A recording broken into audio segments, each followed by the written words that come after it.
திருச்சிற்றம்பலம். தென்னாருடைய சிவனை போற்றி, எந்நாட்டவர்க்கும் இறைவா போற்றி. அனைவருக்கும் வணக்கம். நாம இன்னைக்கு செப்டம்பர் மாத பலன்களை பத்தி நம்மளுடைய சேனல்ல பார்க்க போறோம். அதற்கு முன்னாடி நம்மளுடைய சேனலை சப்ஸ்கிரைப் பண்ணிக்கோங்க. கன்னி ராசிக்குண்டான செப்டம்பர் மாத பலன்களை பத்தி நாம பார்க்கலாம். கன்னி ராசியை பொறுத்த வரைக்கும் பாத்துட்டீங்கன்னா, உங்களுடைய ராசி அதிபதி புதன். இந்த புதன் பாத்துட்டீங்கன்னா கடந்த மாதம், அதாவது இந்த மாதமும் 15ஆம் தேதி வரைக்கும் பாத்தீங்கன்னா ஒரு 30 நாட்கள் கேதுவோட பயணம் பண்ணிட்டு இருக்கிறார். எப்பவுமே ராசி அதிபதி லக்னாதிபதி நல்லா இருக்கணும். அவங்க எந்த கிரகத்தோட சேர்றாங்களோ அது ரொம்ப முக்கியம். அப்ப கேதுன்னு சொல்லக்கூடிய ஒரு கிரகத்தோட சேரும் பொழுது, கேதுதான் இருக்கிறதே பெரிய கிரகம், வாயின்னு சொல்லுவோம். அப்போ இதுக்குள்ள எது போட்டாலும் அது வந்து சர்ப்பம், பாம்புக்குள்ள பாம்போட வாய்க்குள்ள எது போட்டாலும் அது வெளியே வர முடியாது இல்லையா? அது போலதான். அப்போ அந்த புதன் கேதுவோட சேர்ந்து இருக்கும் பொழுது மனக்குழப்பங்கள், பிரச்சனைகள், அந்த பிரச்சனை எப்படி வெளியே வர்றதுன்னு தெரியாம இருக்கிறது, பயம், தைரியம் கொஞ்சம் குறையிறது, நம்ம ஜெயிச்சிருவோமா, இப்படியே ஆயிருமா நம்ம லைஃப் அப்படிங்கிற எண்ணத்தை எல்லாம் கொடுத்துரு. ஏன்னா கெட்ட வேற நடக்குது இல்லையா உங்களுக்கு? அப்ப இதெல்லாமே ஏற்படுத்தி கொடுப்பார். இது 15ஆம் தேதி வரைக்கும் தான். 15ஆம் தேதிக்கு மேல பாத்துட்டீங்கன்னா உங்க ராசிக்குள்ளே என்ட்ரி ஆயிராரு. உங்க ஜாதத்துல புதனும் கேதும் சேர்க்கீங்கன்னா கண்டிப்பா ரொம்ப கவனமா இருந்துக்கோங்க.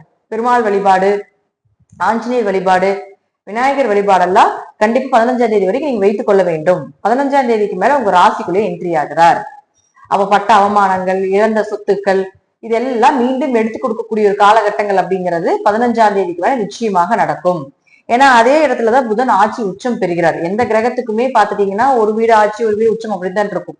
புதனுக்கு மட்டும்தான் இதே ஒரே வீட்டிலே ஆட்சி உச்சம் பெற்று பலத்தை கிரகங்கள் கொடுத்திருக்காங்க, இறைவன் கொடுத்திருக்கார்.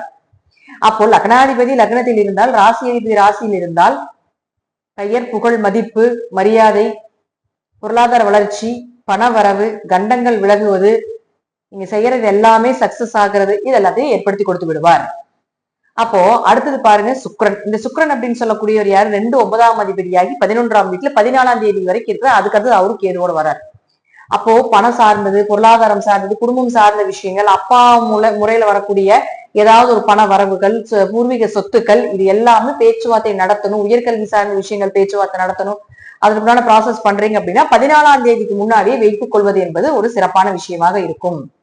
14ஆம் தேதிக்கு மேல பாத்துட்டீங்கன்னா கேதுவோட சேரும்போது கொஞ்சம் கவனமா இருக்கணும். சுக்கிரன் கேது சேர்க்கை பெண் சாப அமைப்பை கொடுக்கக்கூடிய ஒரு அமைப்பு. உங்க ஜாதகத்தில் சுக்கிரன் கேதுன்னா கண்டிப்பா உங்க குடும்பத்தில் பெண் சாபம் இருக்குன்னு அர்த்தம், பரம்பரை சாபம் இருக்குன்னு அர்த்தம், குலதெய்வ அனுகிரகம் இல்லை அப்படிங்கிறது அர்த்தம். அப்ப உங்க ஜாதகத்துல இருந்தா இன்னும் கொஞ்சம் கவனமாக கையாள வேண்டும்.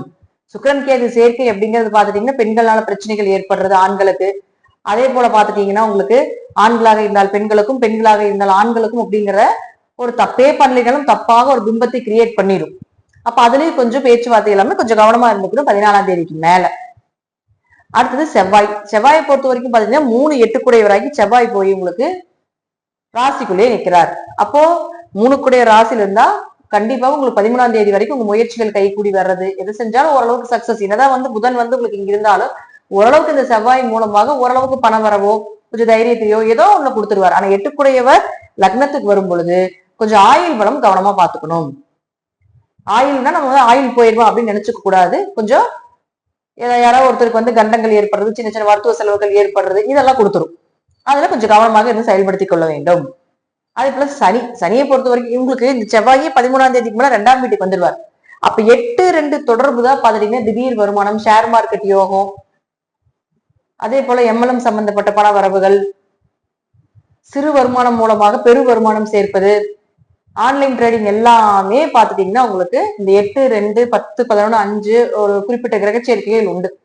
அப்படி ஒரு கிரகச்சேர்க்கை தான் 8-2 தொடர்பு. அப்ப இந்த 8-2 தொடர்பு இப்ப கன்னியா ராசிக்கு ஏற்படும் பொழுது டேலண்ட் இருக்கும். டேலண்ட் எல்லாம் இப்ப பயன்படுத்தி பெருசா ஒன்னும் இந்த லக்னாதிபதி மறைஞ்சிருக்கிறதுனால டேலண்ட் எல்லாம் இருந்தும் கூட பிரயோஜனப்படுத்த முடியாம இருந்திருப்பீங்க. இப்ப லக்னாதிபதியும் 15ஆம் தேதிக்கு மேல ராசிக்குள்ள வரார். அதே போல 2ஆம் அதிபதினு சொல்லக்கூடியவரும் உங்களுக்கு 14ஆம் வீட்டுல லாபஸ்தானத்துல இருக்கக்கூடிய காலகட்டங்களையும் இந்த செவ்வாய் 13ஆம் தேதிக்கு மேல 2க்கு வரும் பொழுது திடீர் வருமானம், திடீர் அதிர்ஷ்டத்தை ஏற்படுத்தி கொடுத்துரும். அதுல அடுத்த ஸ்டேஜ் கொண்டு போற அமைப்பை ஏற்படுத்தி கொடுத்துருவார். அடுத்தது சனியை பொறுத்த வரைக்கும் பாத்தீங்கன்னா சனி இந்த லக்னத்துக்கு 5 மற்றும் 6 குடையவர். அப்ப 5 மற்றும் 6 குடைய சனி உங்க ஜாதகத்துல வக்கரமாக இருந்தால் குழந்தைகள்னால உங்களுக்கு ஒரு நல்ல பெயர், குழந்தை தேவைகளை பூர்த்தி பண்றது, கடன் நோய் எல்லாம் இருந்ததுன்னா அதுக்கெல்லாம் ஒரு நல்ல தீர்வு, கடன் அடைக்கிறது, நோய் சம்பந்தப்பட்ட விஷயத்துக்குள்ள ஒரு நல்ல தீர்வு கிடைக்கிறது, நல்ல வேலை வாய்ப்புகள் கிடைப்பது, இதெல்லாம் ஏற்படுத்தி கொடுத்துருவார். ஏன்னா சனி உங்க ஜாதகத்துல வக்கரமாக இல்லை என்றால் இது எல்லாமே கொஞ்சம் கவனமா இருந்துக்கோங்க. வேலையில கொஞ்சம் பிரச்சனைகளை கொடுப்பாங்க, கடன் வாங்க வேண்டிய ஒரு சூழ்நிலைகள் வரும், நோய்க்கு ஏதாவது மருத்துவ செலவுகள் செய்ய வேண்டிய ஒரு சூழ்நிலைகள் வரும். இதெல்லாம் கொஞ்சம் கவனமாக இருந்து செயல்படுத்தி கொள்ள வேண்டும். குருவை பொறுத்த வரைக்கும் ராசிக்கு 10ல குரு இருக்கார். 10ல் குரு இருந்தால் பதவி பறி போகும் அப்படிங்கிற அமைப்பு உண்டு. ஆனா இன்னொரு வேலை வாய்ப்புகள் தசாபுத்தி நல்லா இருந்தா கண்டிப்பா நிச்சயமா கிடைக்கும், அல்லது கொஞ்சம் லேட்டா கிடைக்கும், அவ்வளவுதான். ஒரு வேலைக்கு இன்னொரு வேலை அப்படிங்கறது அமைப்பு. ராகுகேது பொறுத்த வரைக்கும் எதிரிகளை ஜெயிக்கக்கூடிய ஒரு அமைப்பு நிச்சயமாக உண்டு. தீர்த்த யாத்திரைகள் எல்லாமே சென்று வரக்கூடிய ஒரு அமைப்பும் இந்த 1.5 வருட காலத்துல நிச்சயமாக ராகுகேதுகள் கொடுக்கும். இருப்பினும் நான் 2 விஷயத்தை கொடுத்துருக்கு. 14ஆம் தேதிக்கு மேல என்ன பண்ணணும், 15ஆம் தேதிக்கு மேல என்ன பண்ணணும், 14ஆம் தேதிக்கு முன்னாடி என்னென்ன விஷயங்கள் செய்யணும் அப்படிங்கிறதையும் தெளிவா கொடுத்துருக்கிறேன்.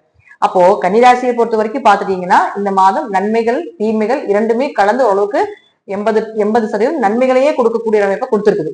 ஒரு 20% மட்டும் கொஞ்சம் பெண்கள் சார்ந்த விஷயத்துல, பணம் சார்ந்த விஷயத்துல கொஞ்சம் கவனமா இருக்கணும் அப்படிங்கிறது சொல்லிட்டு, அது எந்த காலகட்டங்கள் அப்படிங்கிறது ஜாதத்துல இருக்கு. இது எல்லாமே இந்த கன்னிராசிக்கு நிச்சயமாக உங்க ஜாதத்துல இந்த கிரக சேர்க்கைகளும் இருந்தால் நடக்கும் அப்படிங்கிறதுல எந்த மாற்று கருத்துக்களும் கிடையாது.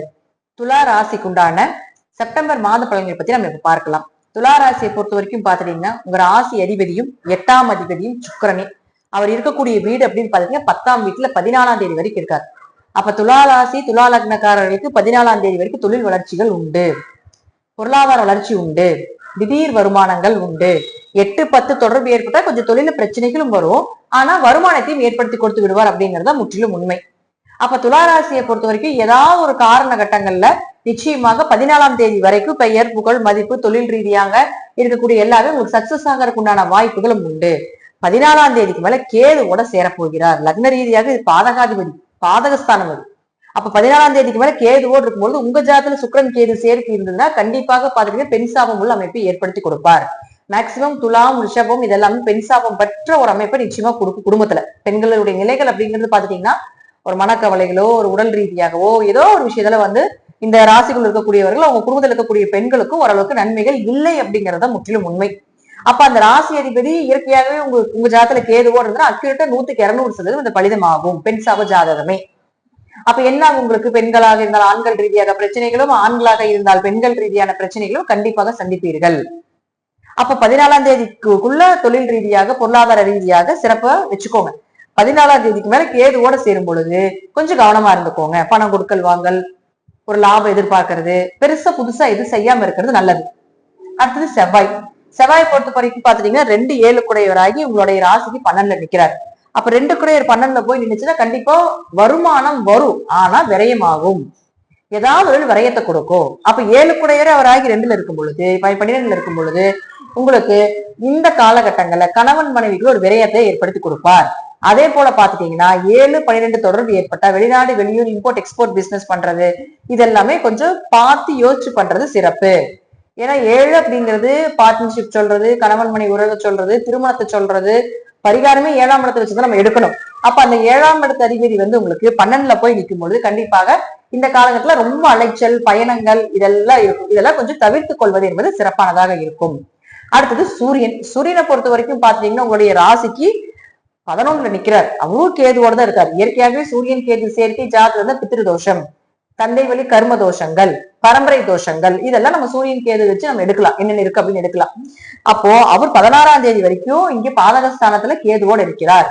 அப்ப ஜாதத்துல சூரியன் கேது இருந்தா இந்த காலகட்டங்களில் திதி தர்ப்பணங்கள் கொடுக்கறது, முன்னோர்களுக்கு திதி தர்ப்பணம் கொடுக்கறது இதெல்லாம் செய்து கொண்டால் சர்வ தோஷங்களும் நிவர்த்தி ஆகும். அது உங்களுக்கு டைம் 16ஆம் தேதி வரைக்கும் இருக்கு. அப்போ ஒருவேளை உங்க ஜாதகத்துல சூரியன் கேது சேர்க்கை இருந்து ரொம்ப கஷ்டப்பட்டுட்டு இருக்கிறீங்க, தந்தை மூலமாக பிரச்சனைகள் ஏற்பட்டு இருக்குது, ஒரு லாபங்கள் இல்லாம இருக்குது, தந்தையுடைய சொத்துக்கள் கிடைக்கல அப்படின்னு இருந்தீங்கனாலுமே இந்த காலகட்டங்களில் குலதெய்வ வழிபாடு செய்யும் போது இந்த தோஷங்கள் ஓரளவுக்கு நிவர்த்தி ஆகும்.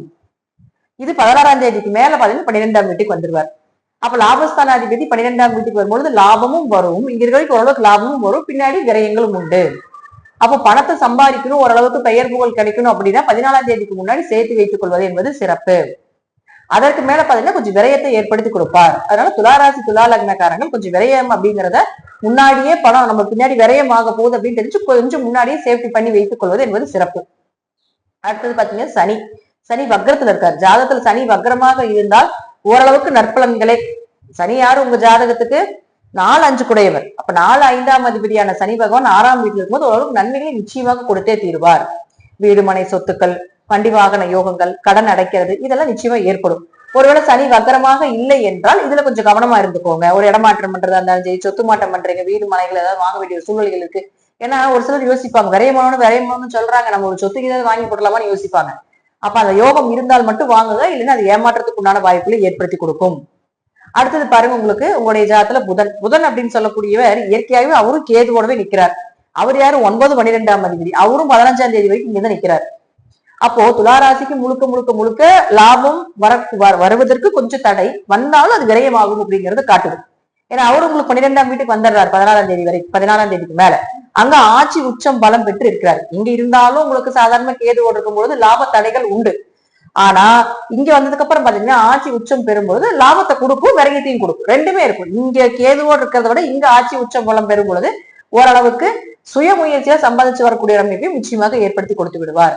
சோ துலாத்தை பொறுத்த வரைக்கும் பாத்தீங்கன்னா உங்களுடைய பிளானிங் எல்லாமே இந்த மாதம் 14ஆம் தேதிக்கு முன்னாடி வைத்துக் கொள்வது நல்லது. எதுவாக இருந்தாலும் 14ஆம் தேதிக்கு மேல கொஞ்சம் அமைதியாக என்ன நடக்குதோ, கொஞ்சம் விரயமானாலும் ஆயிட்டு போகுது, இது இந்த சூழ்நிலைகள்ல ஏதோ ஒண்ணு பண்ணதான் வேணும் அப்படிங்கிறதுக்காக அதை கடந்து போவது என்பது ஒரு சிறப்பான விஷயமாக இருக்கும்.